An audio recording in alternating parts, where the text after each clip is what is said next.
madaxweynaha jamhuuriyadda Soomaaliya ayaa waxa uu durbaabo magacaabay ra'iisul wasaaraha cusub ee Soomaaliya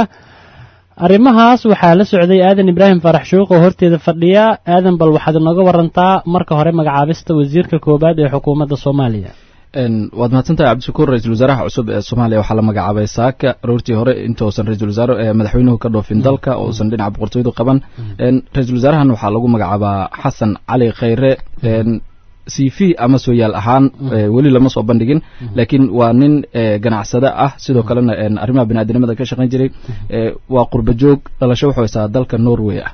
madaxweynaha Soomaaliya Maxamed Cabdullaahi Farmaajo ayaa saaka magacaabay ra'iisul wasaaraha dalka Soomaaliya oo in badan la sugayay Faisal Cabdullaahi ayaa stuudiyaha igula sugan warkaasna la socday Faisal bal faahfaahin naga si ra'iisul wasaaraha saaka uu magacaabay madaxweynaha cusub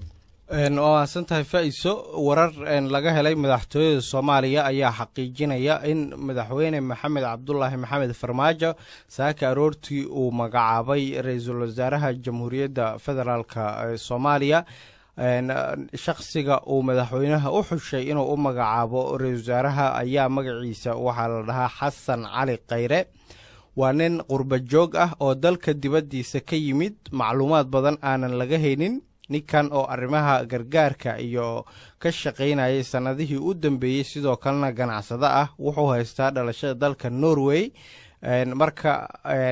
saraakiil madaxtooyada ka tirsan waxay noo xaqiijiyeen in Maxamed Cabdullaahi Maxamed Farmaajo madaxweynaha dalka uu ra'iisul wasaaraha u magacaabay Xasan Cali Khayre goobta magacaabista ay ka dhacaysay waxaa joogay gudoomiyaha golaha shacabka Maxamed Sheekh Cusmaan Jawaari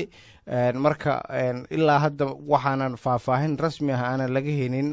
shakhsiga ama qofka uu yahay Xasan Cali Khayre marka laga soo tago in maaragtay dalka dibaddiisa uu ka yimid oo qurba joog uu yahay sawirkiisa sida ka muuqato waa nin dhalinyaro ah oo maaragtay aanan aad u weyneyn waxaa la sheegay inuu joogo Muqdisho oo madashii lagu magacaabay uu joogay marka saaka aroortii ayaa lagu dhawaaqay in Xasan Cali Khayre uu yahay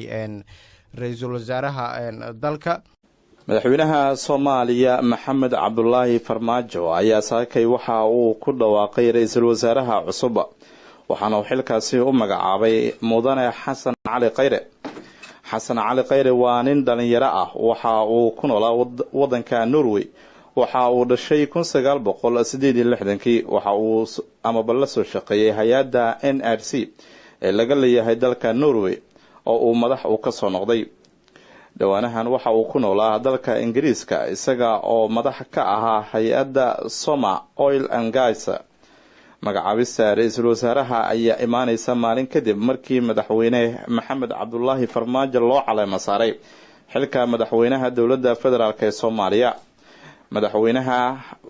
ayaa umro iyo sidoo kale ka qaybgalka shirka wadamada iskaashiga islaamka uga qaybgalaya dalka Sacuudiga waxaana uu casuumaad uu ka helay boqorka wadankaasi Sacuudi Carabiya boqor Salmaan bin Abdul Aziz waana safarkiisii ugu horeeyay uu uga baxo dalka tan iyo markii uu noqday madaxweynaha Soomaaliya waxna uu baalmaray safaradii hanaanka madaxdii ka horeysay ay ku aadi jireen wadamada dariska ah ay ciidamadu ay ka joogaan Soomaaliya madaxweyne Farmaajo ayaa magacaabista ra'iisul wasaaraha cusub kadib waxa uu ku sheegay barta uu ku leeyahay Twitterkiisa in uu ka codsanayo dhammaan shacabka Soomaaliyeed in ay la shaqeeyaan ra'iisul wasaare Xasan Cali Khayre waxaana weli si rasmi ah loo soo bandhigin taariikh nololeedka ra'iisul wasaaraha cusub